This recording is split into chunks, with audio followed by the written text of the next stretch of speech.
Ang sakit, 'di ba? Yung nakikita mo siyang online pero hindi ka kinakausap. Hmm. So paano? Take care. Habang padagdag ang edad at hindi na panindi ang realidad, na-realize ko lang bakit kaya may mga tao na hindi nila magawang piliin yung tao na nandyan para sa kanila. Yung tipong ginawa mo naman lahat pero sa bandang huli, nababaliwala ka pa rin. Siguro kasi kahit anong gawin nila, nandyan ka pa rin para sa kanila. Ang sakit, no? Kasi may mga taong i-take advantage yung ginagawa mo para sa kanila. Kaya sa susunod, kung magmamahal ka, dapat sa tamang tao na. Siguraduhin mong paglalaanan mo ng efforts mo ay hindi ka kayang baliwalain yung mag-stay sa'yo. Kahit na ganyan ka lang. Kahit na ang daming imperfection, makita niya sa'yo. Hindi ka nagbabago. Ang sakit isipin, di ba? Ikaw yung nandyan. Ikaw yung nakakasama. Pero, bakit pagdating sa dulo, hindi ikaw yung pinipili. Pinipili niya yung hindi gaanong nag-efforts. Hindi gaanong nagpaparamdam. Pag namatay ako, huwag kang iiyak ha. Hindi ko na kasi magagalaw yung mga kamay ko para punasan yung mga luha mo. Sorry kung nagagawa ko pa rin mag-stay kahit na nutulak mo na ako palayo. Wala eh. Ito lang ako. May binitawan kasi ako sa yung pangako eh.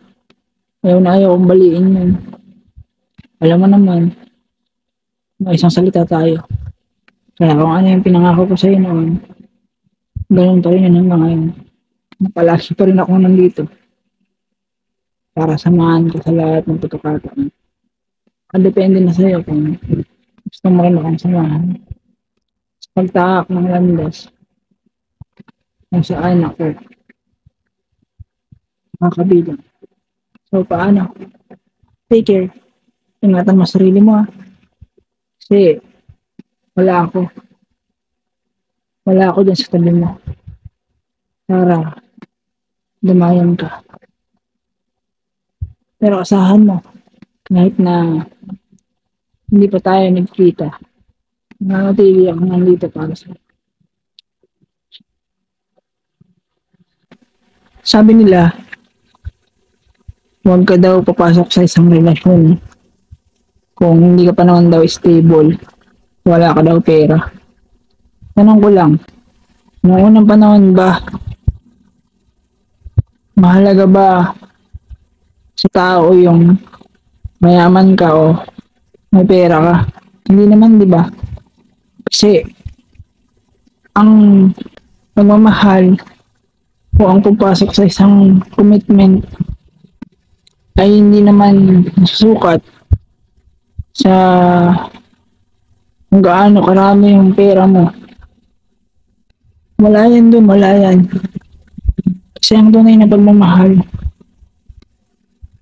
kapag naramdaman yun ng dalawang tao, kahit ano, kaya nilang gawin at lampasan. Basta ang importante doon, piliin mo yung tao na sasamahan ka kahit walang wala ka pa. Hanggang sa dumating yung punto na magkaroon ka na. Kasi doon mo makita na hindi pala lahat ng tao ay bumabase sa kung ano yung kaya mong ibigay at hindi mo kayang ibigay. So paano? Take care.